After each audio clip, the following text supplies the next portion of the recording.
1945. Japonya haritadan silinmiş durumda. Şehirler dümdüz. Sanayi yok. Onur yok. İnsanlar hayatta kalmak için çekirge yiyordu dersek abartmış olmayız. Durum o kadar vahimdi ki enflasyon yüzünden basit bir ayakkabı almak için bile bir çuval dolusu para taşımanız gerekiyordu. Rakamlarla konuşmak gerekirse 1950 yılında ortalama bir Japon'un yıllık geliri sadece 170 dolardı. O dönemde Kolombiya ve Peru'da yaşayan bir çiftçi bile ortalama bir Japon'dan daha zengindi. Dönemin ekonomistleri raporlarında şöyle yazıyordu: bu ülkenin tekrar ayağa kalkması yüzyıllar sürer. Üstelik Amerika, işgal ettiği Japonya'da ilk iş olarak Zaibatsu denilen dev aile şirketlerini parçalamaya başladı. Amaçları Japonya'nın bir daha asla savaş sanayisi kuramamasıydı. Ama yanıldılar. Sadece 30 yıl sonra o yıkık ülke kendisini bombalayan Amerika'yı ekonomik olarak titretmeye başladı. New York'un en ikonik binalarını satın aldılar.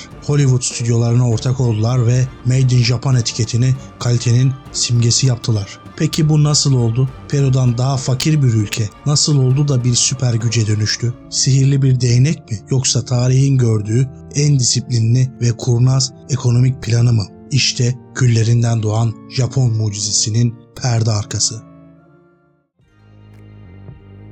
Bugün bir Japon malı aldığınızda aklınıza ne geliyor? Kalite, teknoloji, sağlamlık değil mi? Ama 1950'lerde durum tam tersiydi. O dönem Made in Japan etiketi bugünün ucuz Çin malı algısından bile kötüydü. Batılılar için Japonya sadece ucuz oyuncak ve taklit ürün üreten bir ülkeydi. Japonya'nın parası yoktu, petrolü yoktu, madeni yoktu. Ellerindeki tek sermaye şuydu: gururu kırılmış ama çalışmaya aç bir halk. Ve tam o sırada Japonya'nın kaderini değiştirecek beklenmedik bir şans kapıyı çaldı. 1950 yılında Japonya'nın hemen yanı başında Kore Savaşı patlak verdi. Amerika, savaş malzemelerini ta Amerika kıtasından getirmek yerine en yakındaki sanayi üssünü kullanmaya karar verdi. Yani eski düşmanı Japonya'yı. Amerikan ordusu Japon fabrikalarına devasa siparişler yağdırdı. Bu parayı kim kazandı? Size somut bir örnek vereyim. Toyota. 1950 yılının Haziran ayında Toyota fabrikalarında grev vardı. Şirket işçi çıkarmaya hazırlanıyordu ve kasada para bitmişti. İflas sadece birkaç hafta uzaktaydı. Savaşın başladığı ilk ay Amerikan ordusu Toyota'ya tam 5000 adetlik askeri kamyon siparişi verdi. Bu sipariş sadece bir şirketi kurtarmadı. Japon otomotiv endüstrisinin can suyu oldu. Bu sıcak para ve disiplin birleşince ortaya inanılmaz bir tablo çıktı. Japonya ekonomisi 1953 ile 1973 yılları arasında tam 20 yıl boyunca her sene ortalama %20 büyüdü. Bunu şöyle düşünün: bir ülke her 7 yılda bir ekonomisini ikiye katlıyordu. Tarihte böyle bir hız görülmemişti.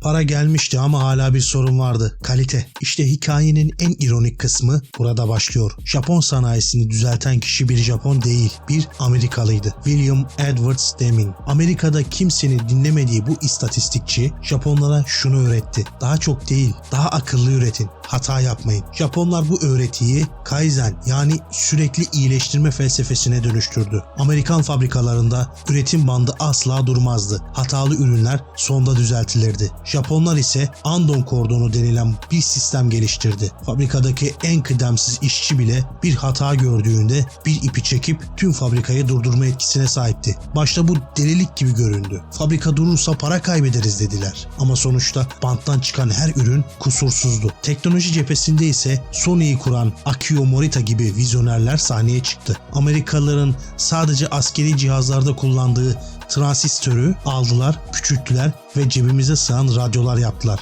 Artık Japonya taklit eden değil, icat eden ülkeydi.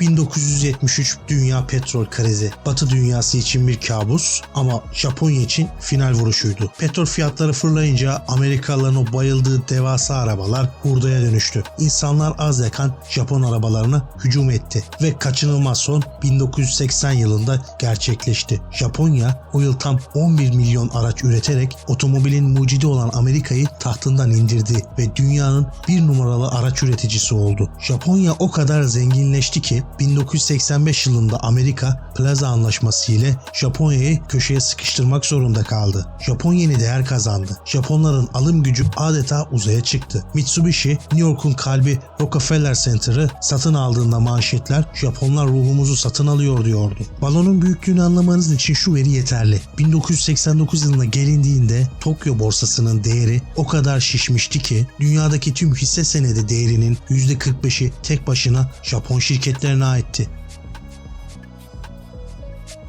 Ancak ekonominin değişmez bir kuralı vardır. Her parti sona erer. 1989'un son işlem gününde zirve yapan Nikkei endeksi ve şişen emlak balonu 90'ların başında büyük bir gürültüyle patladı. Japonya iktisat literatürüne kayıp 10 yıl olarak geçecek o meşhur durgunluk tüneline girdi. Fakat küllerinden doğup dünyaya teknoloji satan bu adanın hikayesi bize şunu kanıtlıyor. İbn Haldun coğrafya kaderdir demişti. Japonlar ise çalışmanın ve stratejinin o kaderi yeniden yazabileceğini gösterdi. Size bir soru. Japonya'nın sanayi ile başardığı bu sıçramayı bugün yapay zeka ve teknolojiyle hangi ülkeler yapabilir? Çin mi? Hindistan mı? Yoksa başka bir sürpriz mi? Yorumlarda teorilerinizi bekliyorum. Bir sonraki videoda görüşmek üzere.